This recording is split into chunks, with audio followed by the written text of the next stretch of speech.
SVC Media. Welcome to the iGaming Daily Podcast, analysing the news from the betting and gaming industry all over the globe, supported by Optimove, the #1 CRM marketing solution for the iGaming market.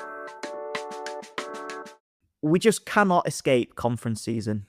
2 weeks back, it was the greatest show in gaming at SBC Summit 2025. Last week, we checked in with Ed Davey's Lib Dems, and today, we're heading to Merseyside for the Labour Party conference. While Prime Minister Keir Starmer is set to tell delegates that he has a plan to fix the foundations of a stalling nation, some will be questioning whether introducing digital ID really is the popular policy to turn around what looks like dire polling figures. But aside from that, our attention is fixed on UK gambling and whether Labour confirms a move to scrap the controversial two-child benefit cap, a decision that could all but guarantee future tax rises on betting and gaming.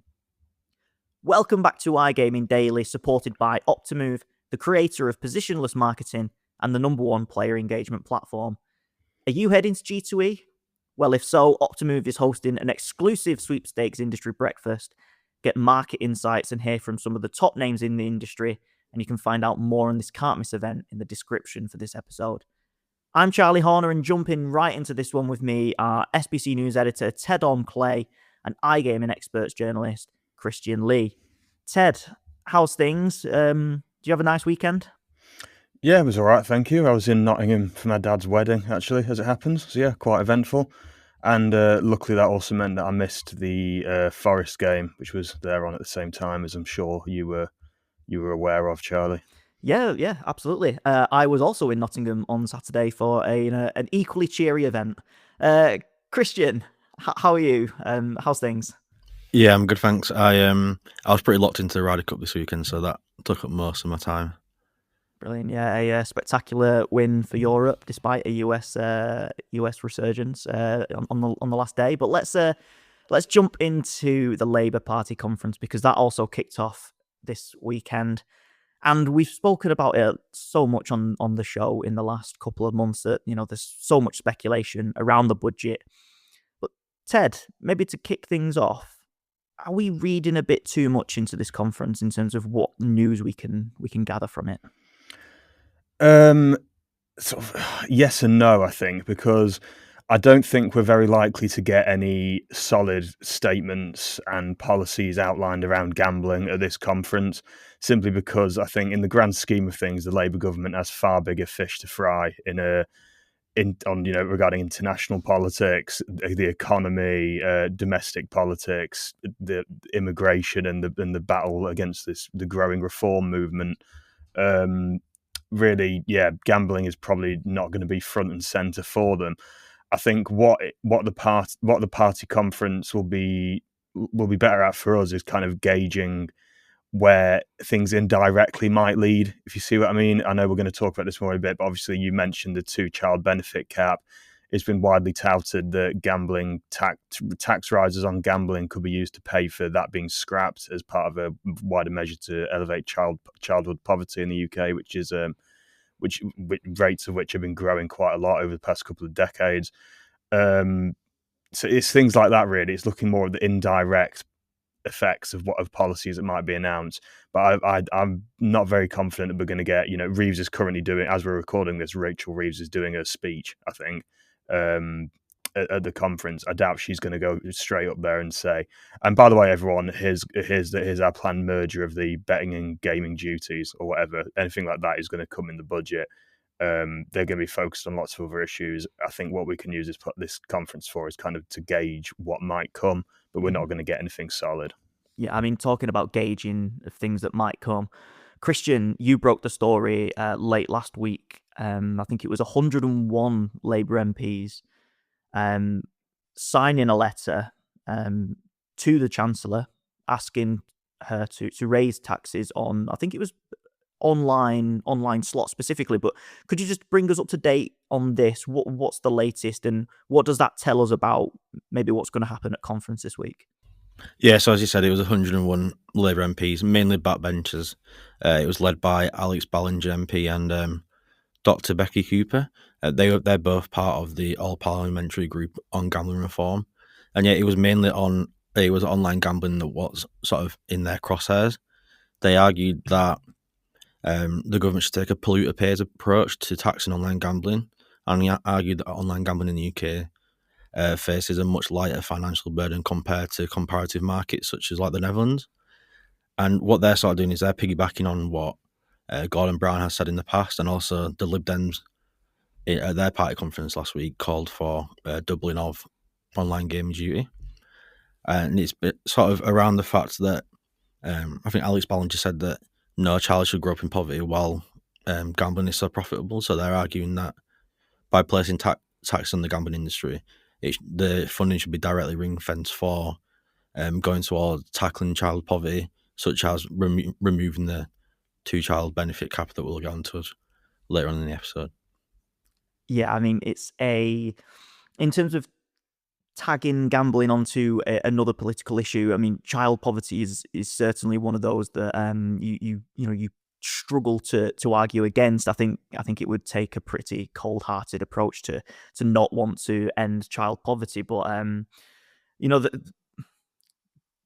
linking it to gambling and gambling tax, the industry might say that raising taxes on gambling is just a drop in the ocean when it comes to the cost that ending child poverty would take. Ted, you sort of noted a little bit earlier that obviously the Chancellor is speaking as we record. But do you think gambling will be brought up in any of the speeches, maybe not just from government ministers, but maybe in some of the sort of smaller conference rooms this week? Do you think that there is a mounting momentum around this gambling tax this week? Well, something we have seen so far is that, and this, again, this is no sign of anything concrete, but it might be just a sign of what some general opinions are, kind of linked to what Christian just mentioned with how many MPs were supporting gambling tax increases last week, and how vocal the all-party parliamentary group on gambling reform, which isn't, obviously, as we've said in previous podcasts, is not just a Labour organisation either. Obviously, it's an all-party group, and it's chaired by a Conservative, Ian Duncan Smith. So that kind of shows you a bit of a cross-party support that these measures can gain as well.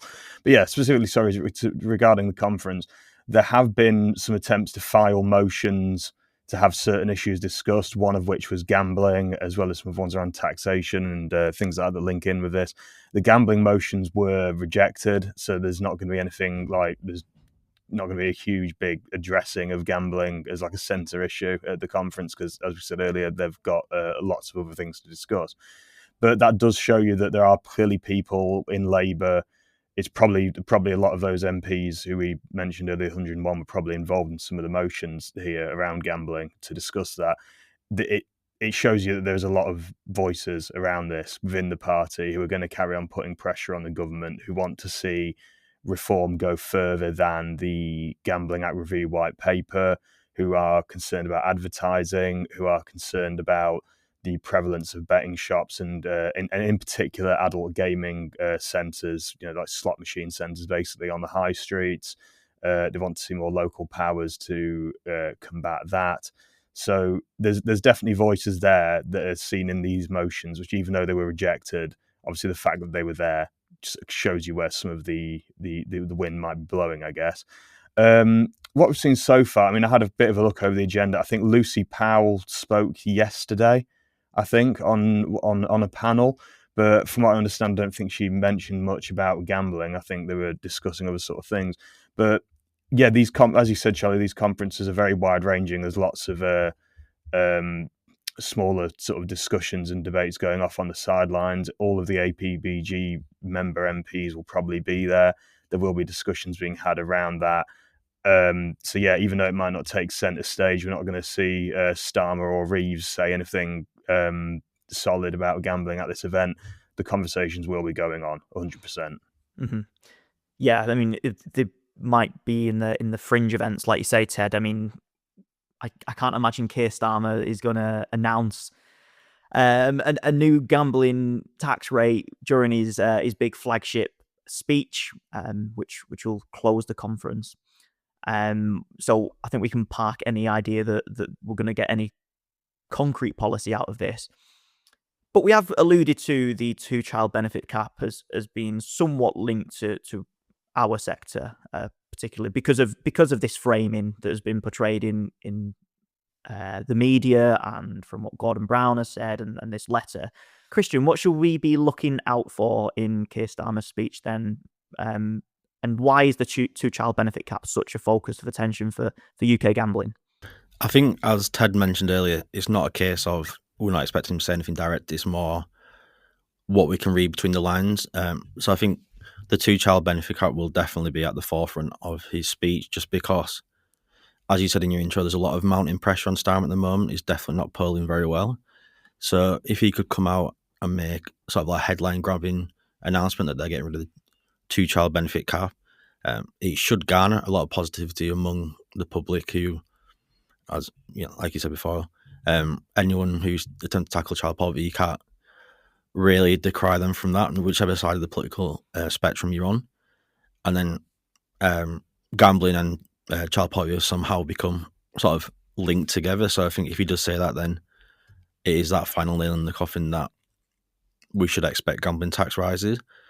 And again, as I said, the positive PR that you can get from this could mean that gambling is sort of the collateral damage of that in long term. Mm-hmm.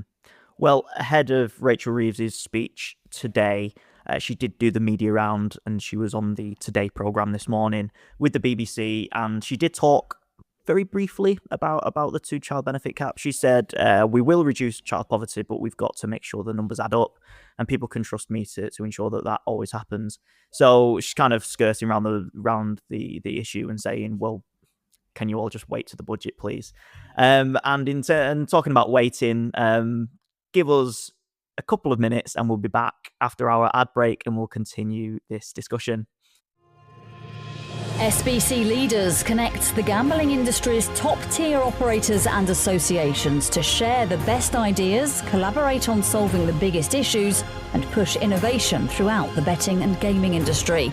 If you're an operator and want to join the discussion, visit sbcleaders.com for more information.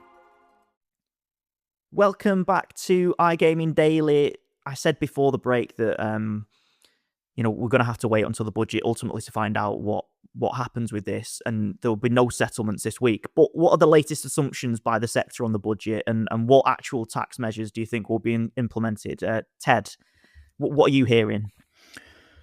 This is a complicated one because, and I mentioned this on a previous podcast, the Treasury has been very assertive in saying that speculation around gambling tax rises are just that, just speculation.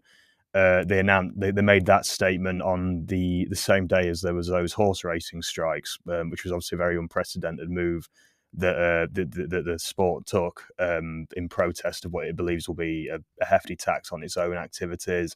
That's also kind of driving a bit of a wedge between themselves and their traditional ally in the bookmaking sector, of course, on a separate issue. But I just think that with the various calls we've seen for Labour to scrap the two-child benefit cap, as we said, as part of a wider mission to elevate child poverty, a very understandable policy, to be honest with you, both from like a moral and a political standpoint, I think, for Labour. With the discussions around that and the need for the government to raise all the money to do this, with gambling tax being widely touted as a way to do that, I do think it is almost inevitable that when the budget comes around on the 26th of November, we are going to see some changes to how gambling is taxed, how the tax system is structured.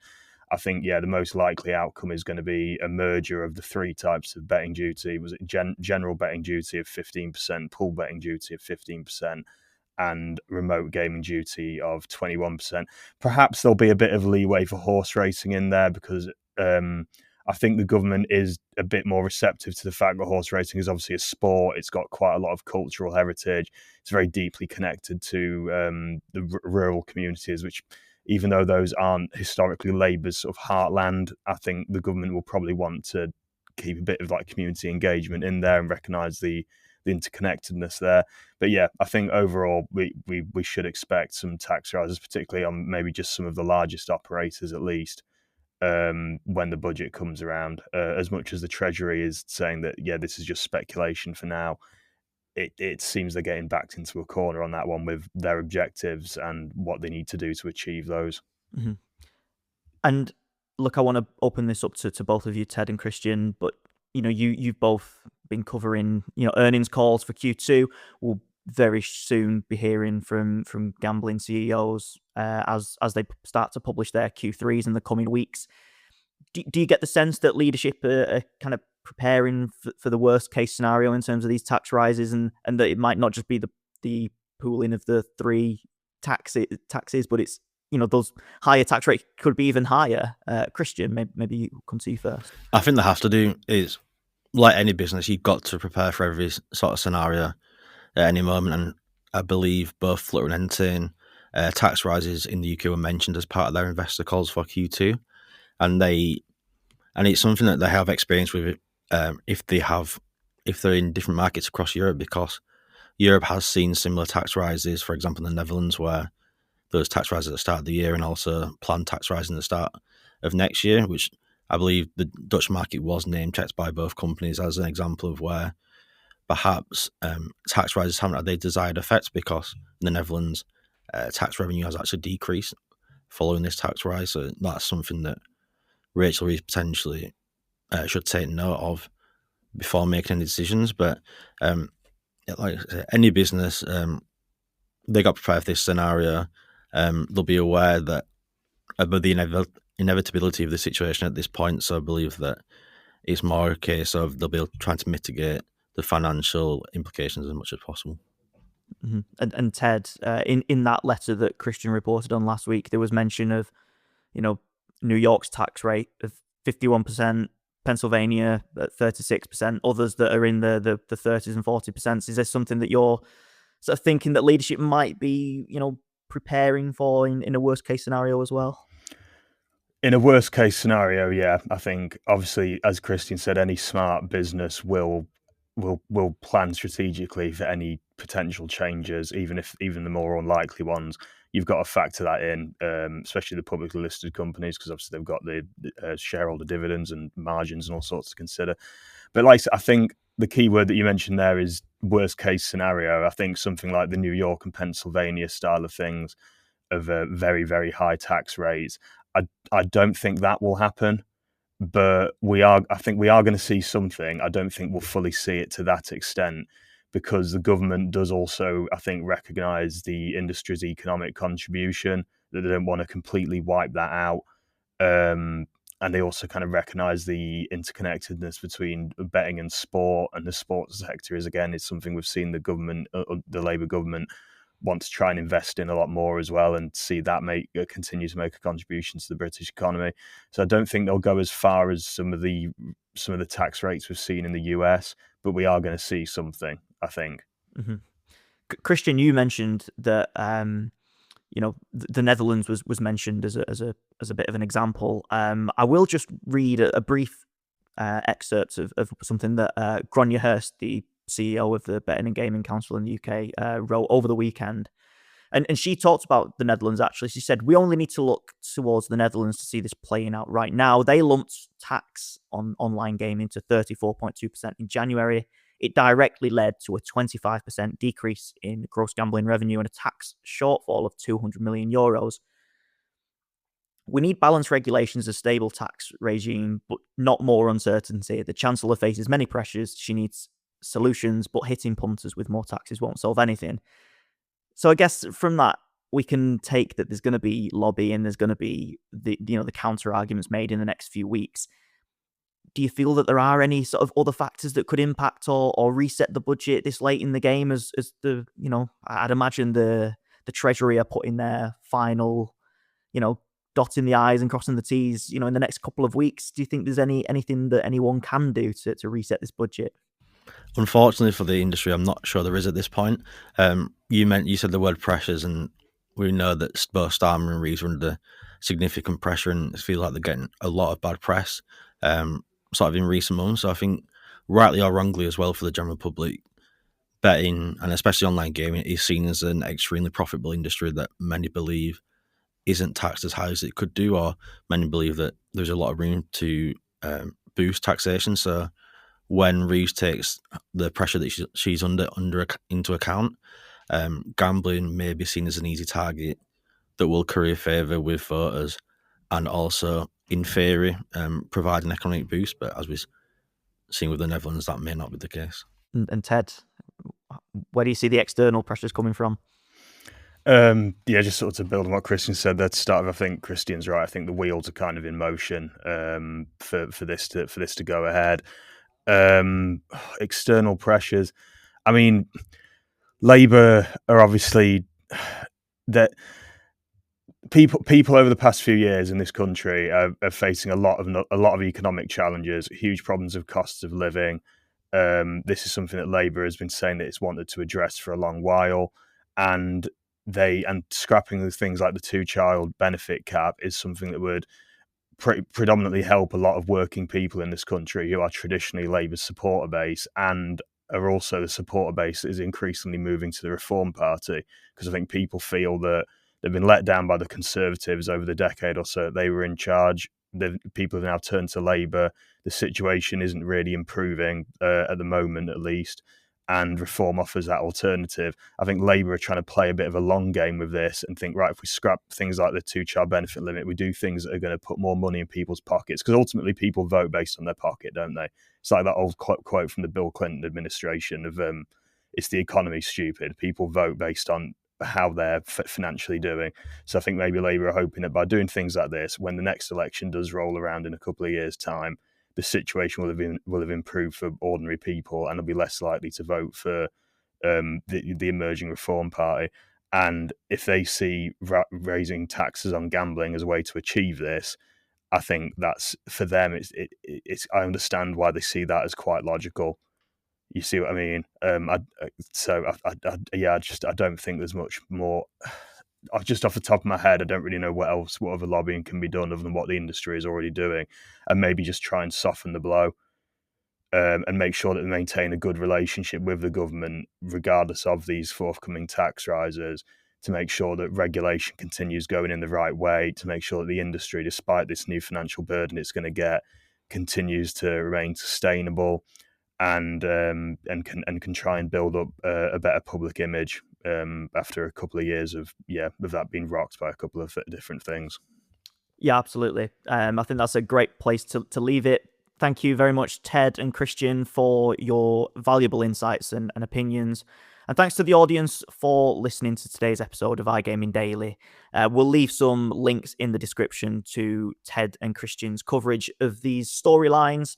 And I'm sure that the guys will be keeping right on top of all of the developments from Labour Party conference, if there are any gambling-related updates, that is anyway.